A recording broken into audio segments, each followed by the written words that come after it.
feel? Good. You look beautiful. Hey, everyone up there. Thank you so much for just being with us. And this space, first and foremost, is a human space. Because I believe wherever there's art and creativity, there's heart and there's humanity. And that's really what we're going to ground ourselves in through this experience as we wash ourselves in the words and the history of this artistic medium. And we're going to hear a little bit more about the history and grounding ourselves in the truth of where spoken word originates and what it means to us as a people and as a society. And a big part of that is also knowing that in spaces where there are poets, as you'll see, it doesn't mean that the space has to be quiet. You know, when you go into some spaces and you gotta be, it's a performance and it's art happening, let's be quiet, don't make any noise. But a part of this experience is that it is very conversational. So I'm standing in front of you, but imagine that there is a safe fire behind me. It's not going to catch me on fire. But we're able to just sit, and when you hear something that resonates with you, it's okay to say, Everybody say,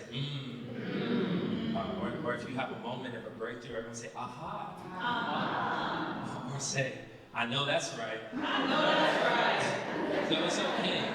It's okay, that dialogue that I know you have in your head, it's okay to have it out in person. So a little bit about me. My name is Kolton Harris. I live in the Groton area.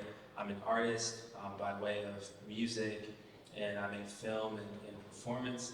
And also, I don't consider myself a poet. I'm not on the level yet. But I'm a lyricist. I'm a songwriter. So that counts, right? Do I get a look? Do I get a look? All right. Yes, poet. All right. Thank you for the validation.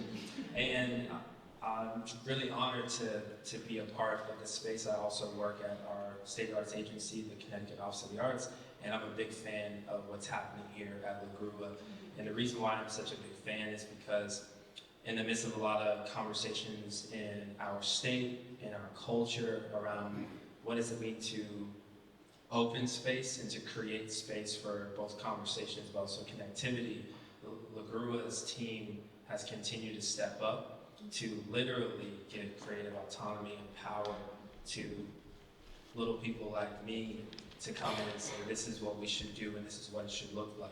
Sometimes it's been a struggle. Sometimes people have been like, hey, we want to change things and we want things to be vibrant and new, but we're going to dictate and control what that looks like. You can come sit at the table, but we're still going to call the shots, and that's not really authentic. But here, in this experience, I can confidently say that that has not been the case at all. It's been about letting this space breathe and be what we imagine it to be. So shout out right now to the team.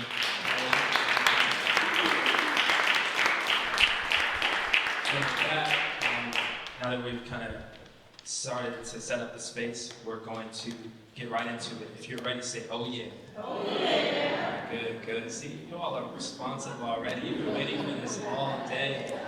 So I think you have a program to kind of guide you through what's going to happen, but I'll pop up every so often to introduce folks and our speaker, as well as the poets, and we're going to engage with some digital media as well, so it's going to be an immersive experience. We're going to have a lot of fun, so relax yourselves, breathe, open yourself up to your own creative imagination, and let's connect with some humans.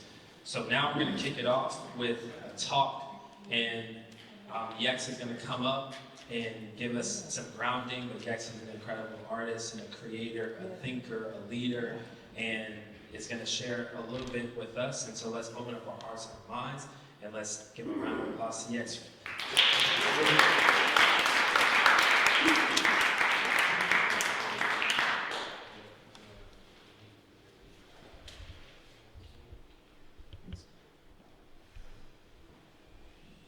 Is this one on?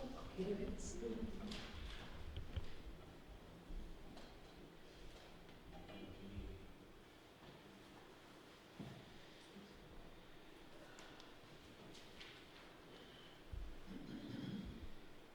We begin in darkness. A siren screams. The invaders come from the desert in a cloud of dust. The king gathers his army at a mountain castle. A single battle decides our fate. The battle burns. The din of drums, the clash of axes, the spark of swords, the dirt turns clay with blood, and the sun goes down on a fallen flag. The day is lost. The king is gone. Our people are left defenseless. The only weapon we have left is our voice, so they come for our words. Scholars are murdered. Books are burned. Entire libraries turn to dust until nothing remains, not even memories of who we were. Silence. The sun rises on a night, galloping across the land. He summons the teachers, the scholars, the authors, the thinkers. He tells them, gather the words that remain, the books, the scrolls, the letters, the verses, everything that escaped the burning pits. Then he summons the sages, the keepers of our oldest myths from before the written word. He copies their stories onto the pages, and once all has been gathered, all of the words, only then does he summon a poet. It had to be a poet, because poetry is music.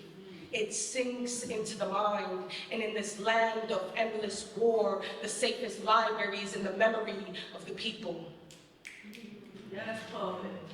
It is said that at any given time there are 100,000 poets in Iran, but only one is chosen. A single poet for a sacred mission, put it all in a poem.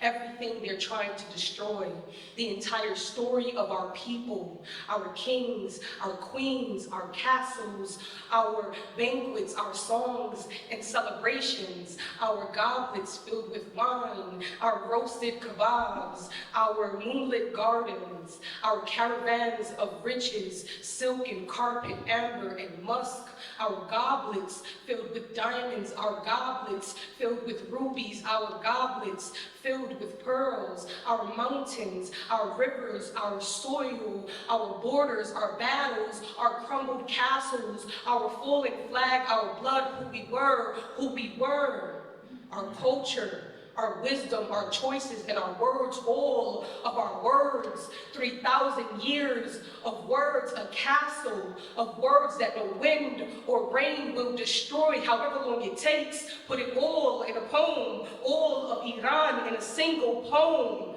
a torch to rage against the night, a voice to echo in the dark.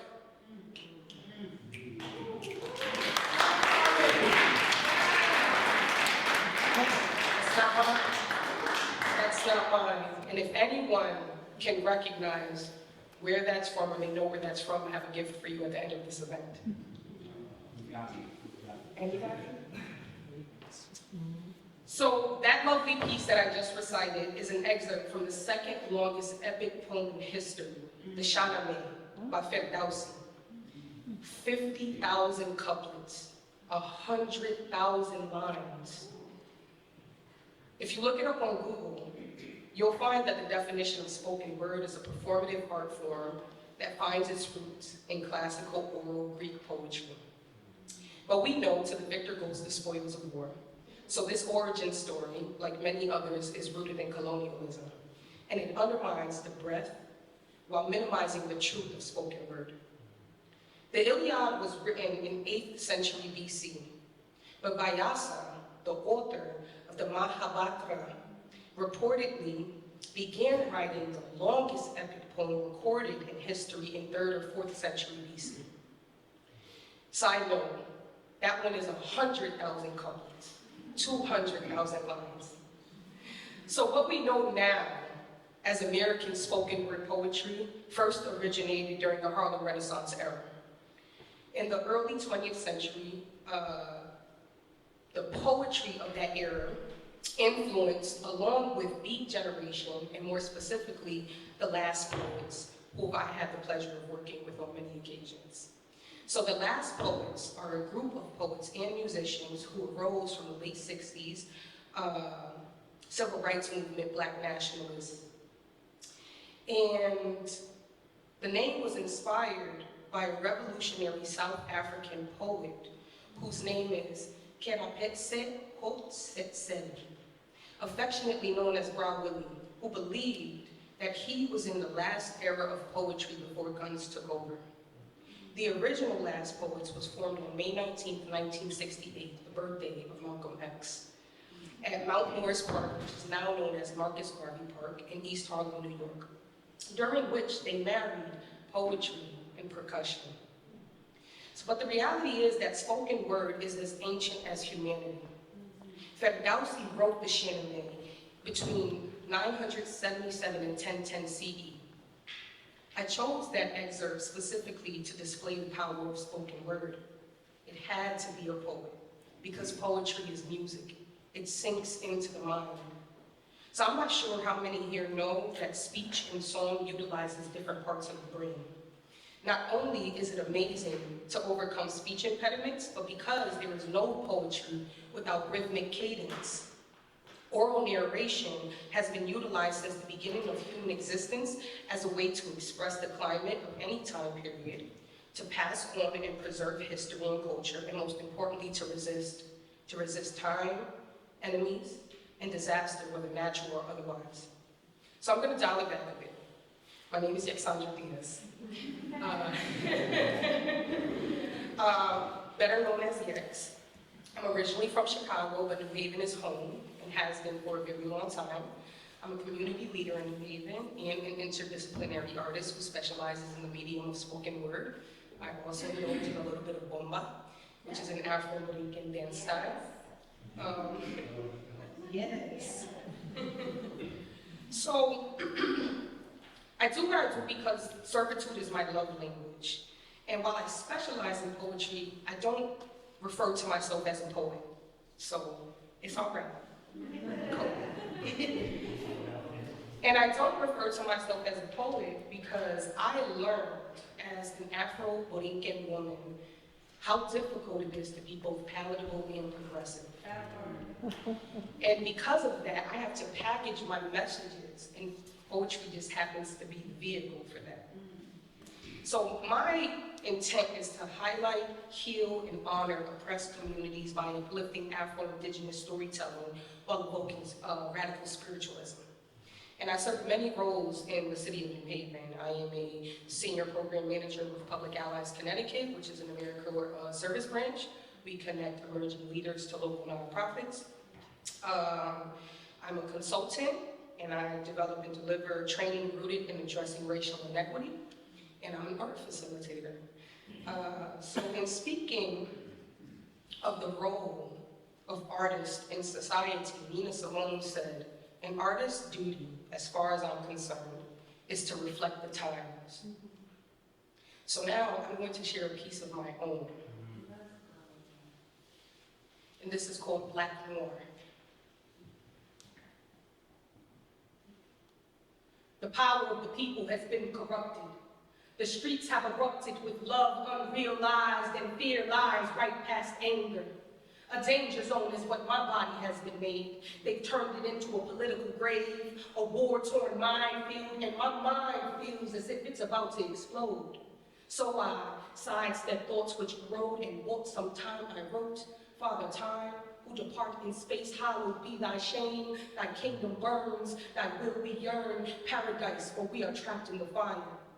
And in the beginning there was darkness. I am homesick for a place I feel heartless, it doesn't exist. Somewhere between heaven and this must be hell. A spell, a shade of gray in the twilight. Oh brother, where art thou? As history pulls at the frayed edges of my skirt, threatening to rape me. Do you hate me? Or did they just castrate you first? These pixels hurt my eyes, they burn my mind. I see truth in HD. I ain't woke, I can't sleep. Empty hope, they act like they don't peep the peeping Tom, Uncle Sam, son of a mother of men, white boy of black corn, gray matter on the concrete from the tree surrogate to this strange fruit. We were never supposed to meet like this. Rewrite history, they Malcolm X, my baby father, on the corner of West Gibb Street in the Ville, while his hands was in his pockets. I almost died atop that hill, but my ancestors told me stop, but there is beauty on the other side. And I must confide, I've witnessed brothers invoke their pain to evoke the spirit of James Baldwin as white men sat on their backs. I am a hypocrite, and this is first class, take a seat. Witnesses pay high prices for nosebleeds. but don't you clap for me. While sisters bear the weight of the world in full bellies, black men carry it in their eyes, and therein lies a lonely space where the spirit dies. This is for the black stories that were more than words, the names we never heard. Hold me with your lips, carry me on your tongue, tell my truth once I have hung. Language fails me. Freedom rung no bells over here, so cover your ears. This is a silent snuff, film over the eyes, black bodies outlined in white chalk. Hush now when you bulk. The machine listens, and deaf ears may not hear cries, but surely they feel the vibrations, and your flesh lust betrays your sensations. Made you come to your downfall, and I am down for the bloody battle of birth. While they picnic, I mean panic at the disco, I have no choice but to dance in the inferno as violins muffle my cries, muddle my pride, struggle then die in vain. Look me in your eyes, do you lie awake? This is God talking. My eyes are sore from black horror. This is black noir and white noise, so I poise myself to raise hell in my voice.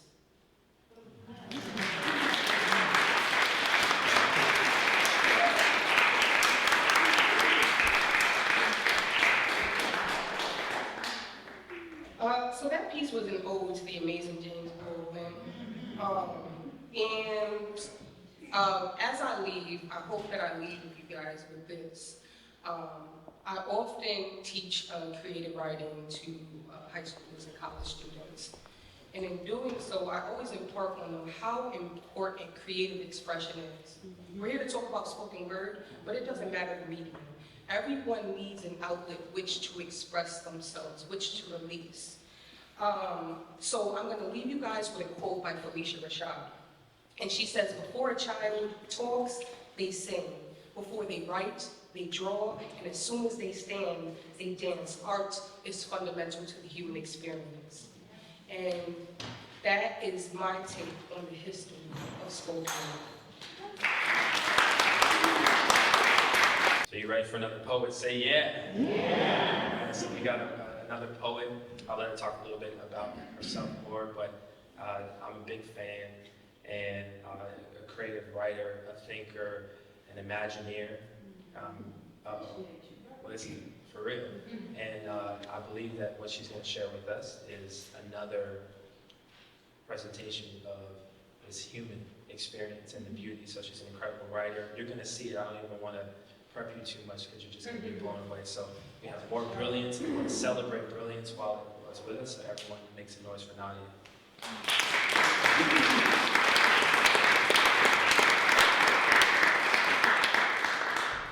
How y'all doing?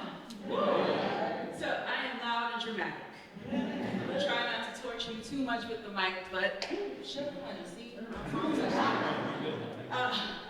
So my name is Nadia Sims. I'm a local poet out of Manchester, Connecticut. So I drove down just to spend time with you beautiful people. Thank you so much for having me. I used to feel unworthy of the title poet because I don't have the poise that many poets do. I'm loud, I'm dramatic, I do things with my hands. I don't tap dance, but I move. I have two pieces for you tonight. My preference for writing, I love emotion. I love a contemporary, what I'm feeling right now kind of piece. So these are two pieces about me right now in this moment. So this first piece is called Paper or Plastic.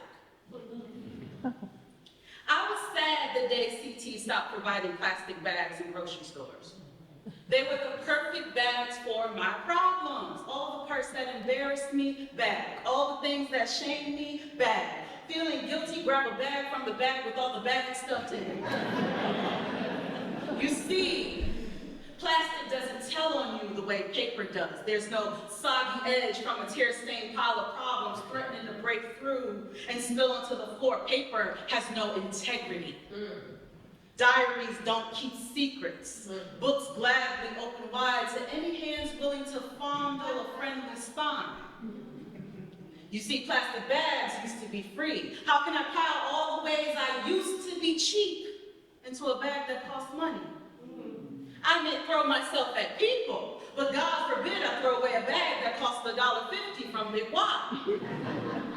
I have more bags than problems, and both piles have risen. I try to recycle, but I refuse to burden the ocean with my plastic or the whales with my first world problems. I know they've tasted human tears before and said, I need more seasoning. But where can I put my broken heart? Boxes are too final. Amazon's return policy is too loose. I'm holding it in my hands, this heart of mine, and I hate it. It doesn't look like the hearts on TV, the ones that pick themselves up and find the courage to try again. The ones on Netflix that eat, pray, and love. And for the record, I stay full and Jesus is on the main line, but this heart is wet and cold. Butterflies have turned to moths who like to eat at memories of exes that should have been strangers on a packed street. You see, I loved people I should have just prayed for, waved to, walked by, and forgotten. You see, this heart has stitches and bruises and a bitten ear from knockdown, drag-out fights with other hearts that box like Mike Tyson on a good Tuesday. I don't like this heart. The trading value ain't worth much. And the mileage has more commas than my salary. It's too expensive to love in this economy, but I have nowhere to put it. We've been through too much to raw dog it into the trash. I would never make it mingle directly with garbage that was tossed away without care, and I can't just hand it to anyone. Too many people don't know how to handle a heart like mine. You put a heart like this in the hands of the wrong man, and he will spike it like a football in the end zone of the Super Bowl. Or the wrong friend. And she'll take pictures of it and send it to her real friends, talking about, I told you she ain't know what to do with a heart like that. Now look at it, broken by a bump. Nah, I don't trust y'all with my heart. Just because I don't want it doesn't mean you get to abuse it. I just wish I had a plastic bag.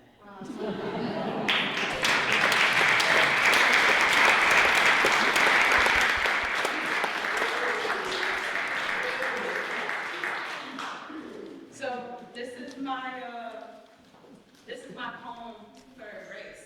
I don't know about you, but this year has been kind of trash. Man, I almost lost my mind, lost my dog, like I am not okay. But I wrote a book. My first book was called A Soft Place to Land. And this is a poem about grace and letting yourself be a soft place to land. I love you.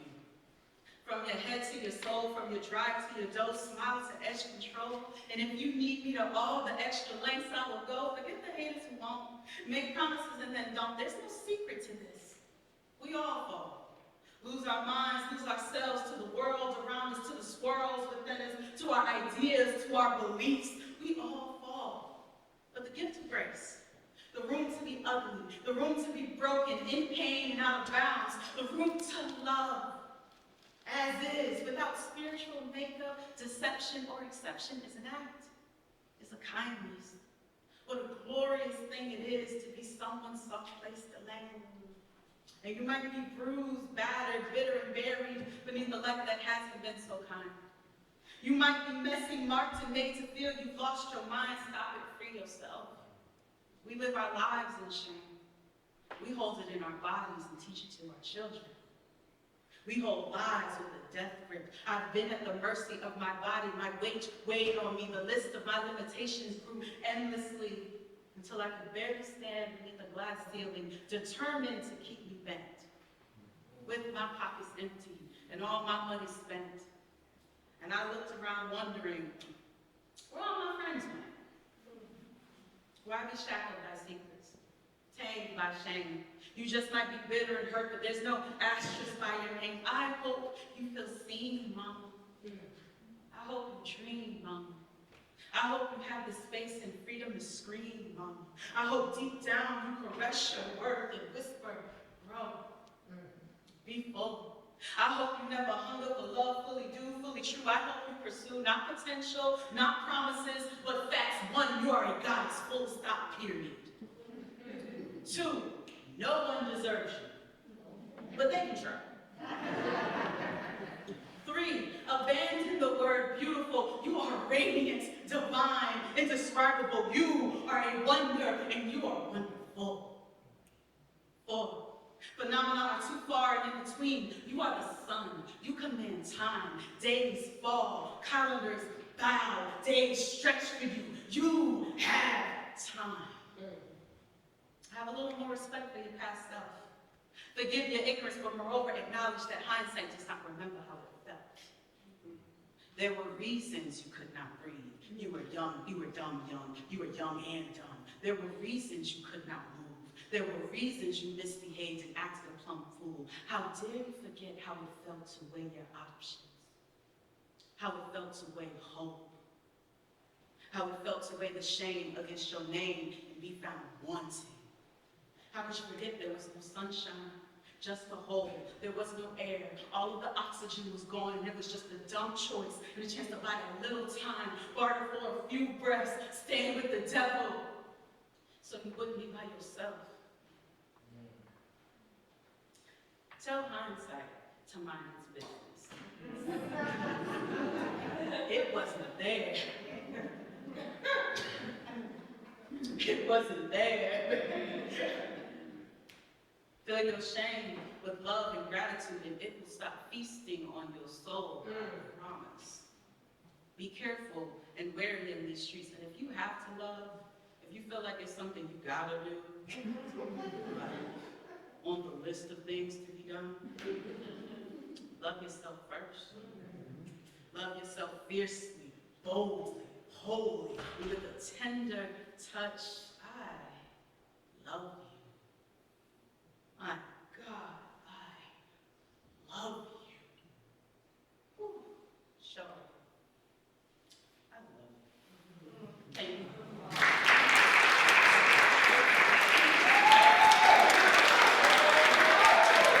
So now we want to bring up another gem of Connecticut, of our area, and this man is an incredible poet, writer, thinker, educator, human, New London's youth. Excuse me, I said youth by accident because you're New London's poet laureate, an incredible friend, and someone that I also look up to. So let's give it up for Josh, an urban nerd.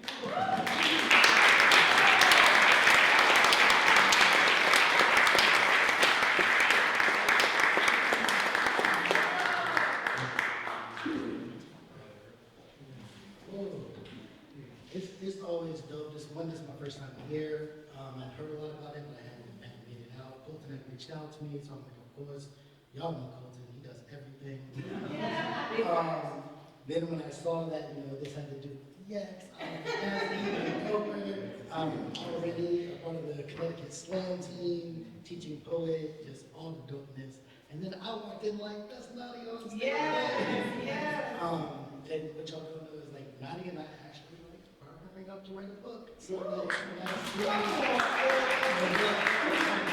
I'm trying to get like a lot of them. So when you big up me, I appreciate you because I'm big up and right back. Yes, and everybody else that's coming out and enjoying the arts. It's always a dope time that we can highlight the arts. Nadia talking about love, and I'm like, okay, now I gotta do a love poem. Which when Kolton asked me, we come up with like an idea of what we want to do, but Lord knows, another poet's gonna do something, and you're like, all right, I'm doing this other poem now. But hi, my name is Josh. I go by Urban Nerd, all one word. Like a Tribe Called Quest or a pet named Slickback. I spent here from work because I was still talking with my students. I used to teach over in London High School. I'm up at UConn, working with young black men. So literally, I appreciate that they shifted up the order, and I appreciate y'all for your patience. But literally, this poem was inspired by my students. When I think of the most important type of love, I think the most important type of love is self-love. So, the hardest question for my students has nothing to do with their grades, has nothing to do with their schedule, has nothing to do with their advisor or their teachers. No. It has nothing to do with calculus nor physics, nothing to do with classes in general. See, the hardest question for the youth I mentor has nothing to do with their finances, nothing to do with their job or with that girl they try to talk to. See, the hardest question for the young brothers I have are, how are you doing? Man, I'm doing good, classes are doing well. No. We'll get to classes, but how are you? I mean, I'm cooling, I just be trying to stay on top of things. I hear you, man, but how are you feeling? And it's like clockwork.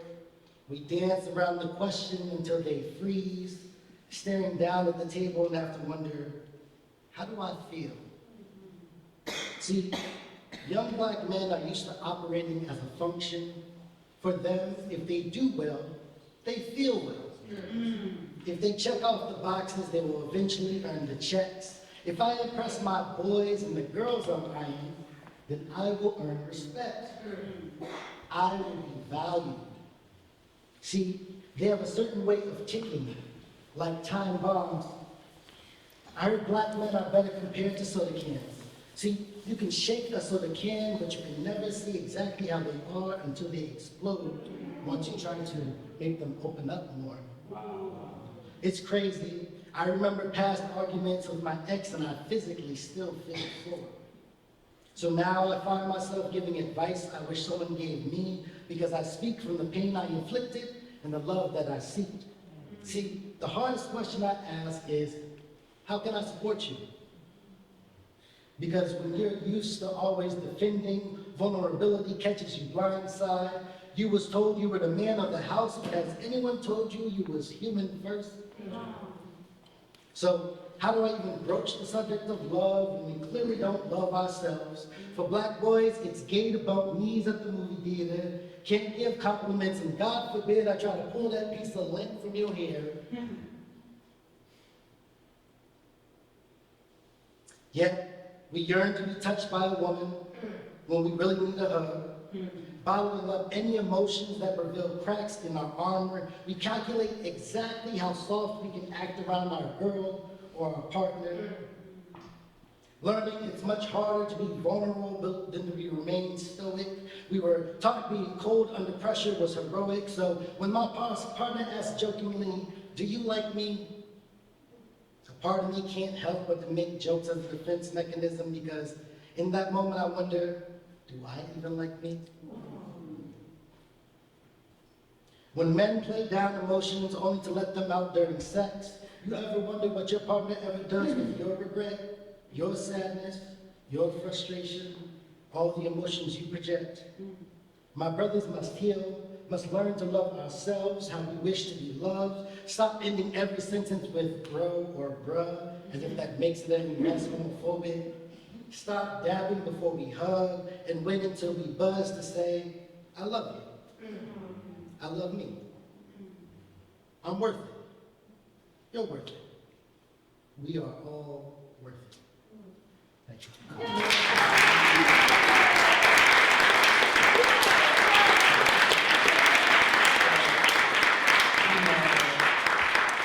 I heard the love poem and I was like, all right, so I'm doing this one. That's right. Oh yeah. Yes. Yeah. So there's a Kings, I know the Queens that did their event over in Bridgeport. Yes. I got invited to come to the Kings event. I was upset I missed it because I know that lineup was stacked. But I actually got to recently do this poem at UConn for some of my students. So that was dope. And you know they always like, it's kind of cool, bro. So this year is actually the year of Baldwin. Yes. I'm celebrating James Baldwin. I got asked to write a poem that merged my styles with the writing of James Baldwin. So you know, no pressure. In the typical poet fashion, I went to the last day to do it. And my last day, I had like a whiteboard of quotes with books, smoking a cigarette. And I'm like, I guess this is like me channeling him right now. So with that, this is what I came up with. Back in 2016, I made the mistake of watching Get Out, Hidden Colors, and I Am Not Your Negro, all in the same week. And me too. Between the surreal horror, being baptized in hidden history, and the paradox that is hearing James Baldwin's voice narrating the Black Lives Matter protest, I was in awe. Slack jaw, bombarded with the past, present, and future state of being Black in America. I remember walking out of the theater in a daze. By the time I got to work, I was mean mugging every one of my white co-workers. I know exactly what I'm talking about. Oh, my silence was deafening. Now, I can look back and realize I shouldn't have been surprised, because to be Black in America and to be relatively conscious is to be in a constant state of rage. I was lost for words, so I wrote like a madman, anything to get these floods of thoughts and emotions out, to get out the frustration, the pain. But remember, even Baldwin took time he needed before writing. When asked why he didn't write as much, why he didn't step away from the civil rights movement to focus, he replied he was better than that. That he wished he wrote faster, but the sobering reality was that my friends are being killed.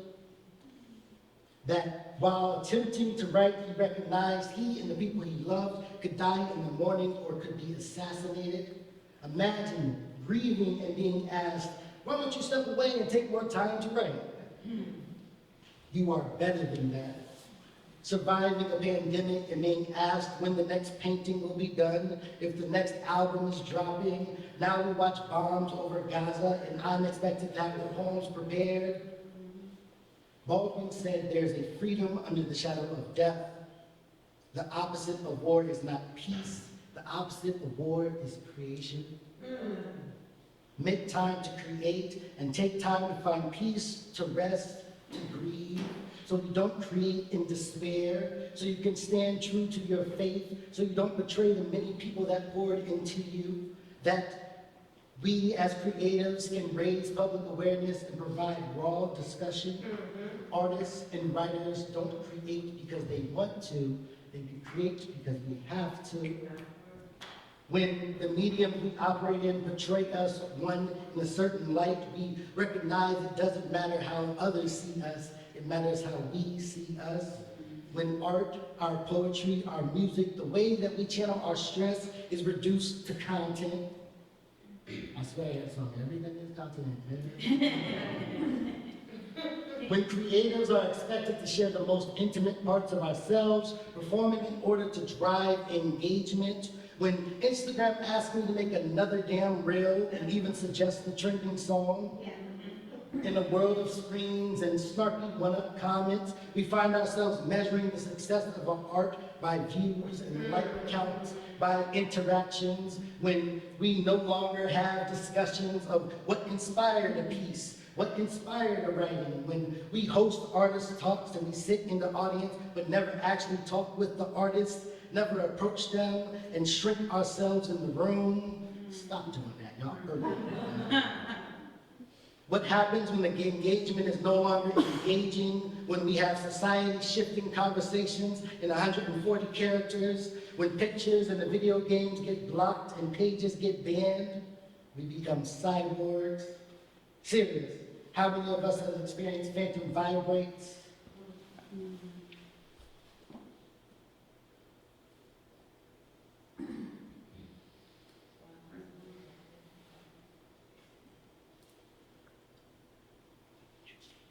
Our modes of discussions have become reductive when the medium of discussion becomes a joke or a hot take or a post with the question mark, thoughts.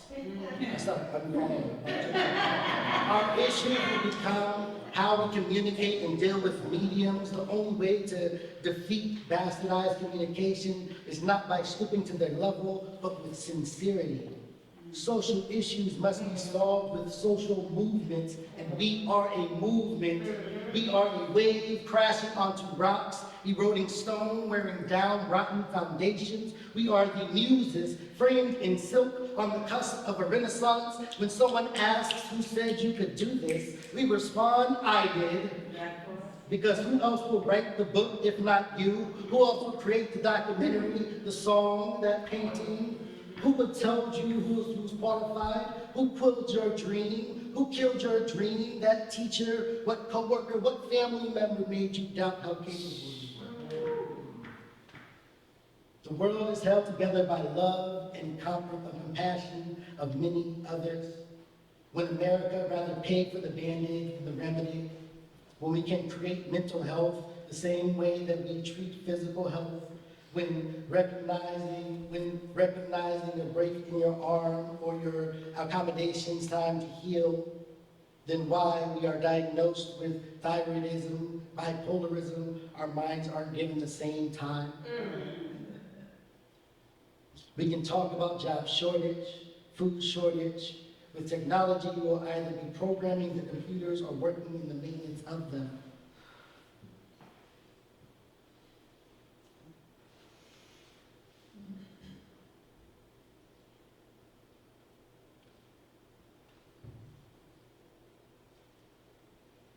There can't be a better time to be an artist, a writer, or a creator. So this Black History Month, we celebrate the arts, we celebrate Baldwin, and stop hiding your gifts.